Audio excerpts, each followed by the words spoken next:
Ավինյան, դուք մի շատ կարևոր նախադասություն նոր ասեցիք, քանդելը շատ հեշտ է, սարքելը իրապես դժվար է եւ դա վերաբերվում է մարդկային կյանքի հարաբերությունների բոլոր ոլորտներին, ընդհանուր մինչեւ տեղական ինքնակառավարման մարմինների նկատմամբ վստահությունը հենց որ քանդվում է, հենց որ վերանում է կամ կորցվում է, դրա վերականգնելը հեշտ է։ Եվ այս համատեքստում հիմա ես ուզում եմ նորից գործընկերոջս առաջ քաշած հարցը բարձրացնել։ Անձրևաջրերի հեռացման համար դիտահորերի, հա, այդ սելավատարերի համակարգի աշխատանքը իրոք ինքը շատ ծանր վիճակում է եւ գաղտնիք չէ որ փողոցները հեղեղում են ես Վանաձորում եմ Վանաձորցի եմ որ Վանաձորը միշտ ծանոթ է եղել միշտ ապրել է այդ անձրևների հետ բայց այն ինչ տեսնում ենք հիմա մենք Երևանում ես նույնիսկ Վանաձորում ես սույն ասում եմ վատ երազներում չեմ տեսել սարսափելի վիճակ է այդ անձրևներից հետո այստեղ վիճակը եւ քաղաքացուն բոլորովին հետաքրքիր չի դրա վերացման պատասխանատվությունը թիմ մարմնինն է թե կառավարությանն է թե կառավարության որևէ այլ կառույցինն է հասկանում եք ինքը հասկանում է որ Երևան քաղաքում ապրելով Երևան քաղաքի ղեկավարությունը այս հարցով չի զբաղվում հիմա եթե դուք տեսնում եք կան կոնկրետ կառույցներ որոնց հետ պետք է կիսեք այդ պատասխանատվությունը ուրեմն վաղուց պետք է եթե ձեր կամավոր ու պարտադիր լիազորությունների շրջանակում չէիք կարողանում իրականացնել պետք է դիմեք մի ուրիշ գործիքի ուղերձի գործիքին կառավարությանը եւ դիմեիք ուղերձով դիմեի կառավարության այս հարցերը լուծելու կամ միգուցե նախաձեռնություն օրենսդրական որոշակի, որը ձեր ասած թիմ նոր օրենքի համատեքստում միգուցե կլինի եւ այդ պատասխանատվությունը կկոնկրետացնի։ Ինչ եք անում այդ ուղղությամբ։ Շնորհակալ եմ Տիկին Գյուրեղյան, ձեր բոլոր մատնանշած ենթակառուցվածքները պետական գույք են։ Բոլոր, ինչ դուք մատնանշեցիք, դրանք բոլորը պետական գույք են։ Երևանի քաղաքապետարանը այնուամենայնիվ ամեն տարի իր սեփական միջոցների հաշվին աշխատանք իրականացնում է։ Տարատեսակ գրագրություններ ունեցել ենք, նամակագրություններ ունեցել ենք։ Հիմա ես վստահ եմ, որ օրինակ պարոն Խուդացյանի հետ մենք վերջապես այդ թնջուկը կբացենք եւ կլուծենք, որովհետեւ ես համաձայն եմ մի բանում, որ անձրևատար համակարգերը, հեղեղատար համակարգերը, կոյուղաջրերի, կոյուղատար համակարգերը բոլորը պետք է պատշաճ վիճակի բերվեն եւ Երևանի քաղաքապետարանը դա անում է Տիկին Գյուրեղյան այնպեսի տպավորություն չթողեմ որ ասում են պետական գույքա ու մենք բան չենք անում նոր էդ էի ասում 2024 թվականին Երևանի քաղաքապետարանը աննախադեպ ծավալի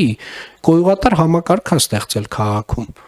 13-14 հազար գծամետր Նույնը արել է 2023 թվականին։ Նույնը անելու է 2025 թվականին։ Այս անգամ արդեն նաև կառավարության ֆինանսավորմամբ։ Բայց այսպես ասած էլի սենց անհատ այս ծրագրերը իրանք մեկը տենց կոմպլեքս խնդիրը չեն լուծում։ Ինչ վերաբերում է հեղեղումներին, եկեք նաև Տիկին Գյուրեղյան անկեղծ լինենք եւ ֆիքսենք, որ հիմա Երևան քաղաքում օրինակ 20 րոպեում կարող է գալ տենց 2 ամսվա անձրևը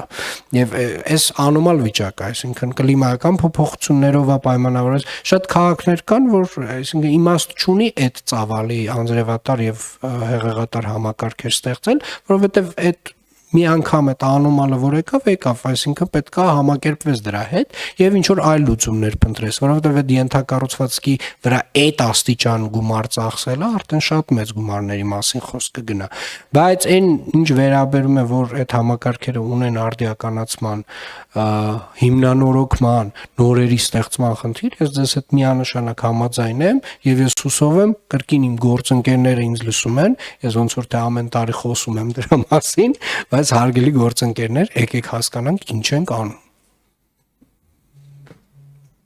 Պարոն Ավինյան, եթե մի բանը կրկնվում է 1 անգամ, 2 անգամ, 3 անգամ, է դառնում է օրինաչափություն արդեն։ Այս անձրևները 2 ամիսը մեկ չեն արդեն, 2 ամիսը մեկ չեն, հասկանում եք, նշանակում է ինքը ձեր առաջ խնդիր է բարձրացնում, որ դուք ուզեք թե չուզեք, այդ հարցով պետք է սկսեք զբաղվել, եթե չեք զբաղվել։ Եվ էլի եմ կրկնում, մեկը մյուսի վրա գցելով, ով է պատասխանատուն, քաղաքացու հարցը, ոչինչով չէ քաղաքացուն օգնում։ Քաղաքացու համար լրիվ մեկ է, դա պետական գույք անվան տակ է իրեն խանգարում, թե համայնքային գույք անվան տակ է իր համար այդպիսի խնդիրներ առաջացնում։ Եվ եթե տեսնում եք այդ օրենսդրական նախաձեռնությունների կարիքը, եկեք միասին թեկուզ քննարկենք, բայց այդ հարցը լուծել է պետք, պարոն Ավինյան։ Սա է խնդիրը, եւ չասենք քննարկում ենք, ինչքան ենք քննարկելու 21 թվականի ընդունված հայեցակարգը, ես մի քիչ առաջ էի ասում, 25 թվականն դեռ ասում եք քննարկման փուլում է։ Մենք պետք է մի քիչ էլ արագացնենք այդ քննարկման փուլերը ու մտնենք կյանքի կոչելու իրականացնելու փուլ։ Ես ավելին ձեզ հետ համաձայն չէի կարող լինել, Տիկին Գյուրեղյան, եւ մենք քննարկումների վրա շատ ավելի քիչ ժամանակ պետք է ծախսենք եւ պետք է անցնենք հիմնականում գործի, բայց նաեւ մեր պետական ընթացակարգերն այդպիսինն են, որ մենք շատ երկար ժամանակ քննարկումներ ենք իրականացնում տարբեր օրենքների, նախագծերի, նախաձեռնությունների, շատ շուտով Երևանի թիմ օրենքն ենք քննարկելու ազգային ժողովում, եկեք քննարկենք հենց դրա շրջանակներում, մենք ուրախ կլինենք այդ պատասխանատվությունը ամբողջությամբ մեր վրա վերցնելու եւ իրականացնելու, բայց դրա համար համապատասխան գործիքակազմ պետք է ունենա Երևան քաղաքը։